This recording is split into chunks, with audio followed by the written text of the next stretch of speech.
Welcome to test and travel channel. আজকে দেখাবো কিভাবে খুব সহজে বানিয়ে ফেলবেন রেস্টুরেন্ট স্টাইল ফ্রাইড রাইস। রেসিপিতে চলে যাই। প্রথমে 200 গ্রামের মতো চিকেন নিয়ে সয়া সস এবং কর্নফ্লাওয়ার দিয়ে ম্যারিনেট করে নিব।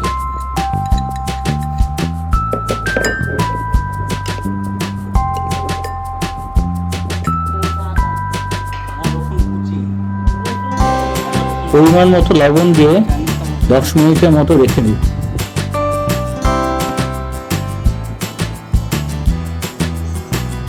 ফ্রাই প্যানে পরিমাণ মতো তেল নিয়ে গরম করে নিব।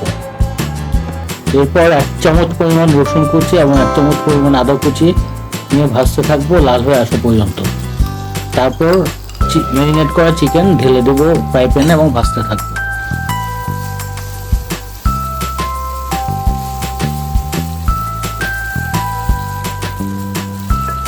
এইবার একটি অথবা 2টি ডিম ফাটিয়ে ফ্রাই প্যানের এক পাশে ভেজে নিব। তারপর ভাজা হয়ে গেলে চিকেনের সাথে মিশিয়ে দিই।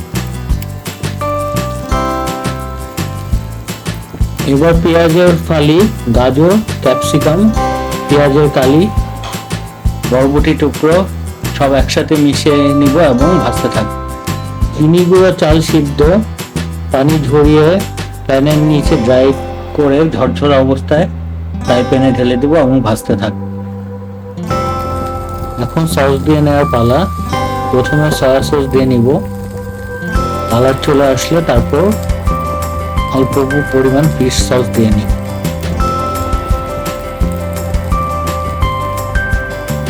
সুন্দর একটি কালার চলে এসেছে এবং আমরা দেখতে পাচ্ছি ফ্রাইড রাইসটি রেডি হয়ে গেছে। এখন এটি সার্ভ করার জন্য ঢেলে নিব। রেসিপিটি পছন্দ হয়ে থাকলে লাইক করুন এবং সাবস্ক্রাইব করুন, পাশে থাকুন, উৎসাহিত বোধ করুন। ধন্যবাদ সবাইকে টেস্ট অ্যান্ড ট্রাভেল চ্যানেলের পক্ষ থেকে। ভালো থাকবেন।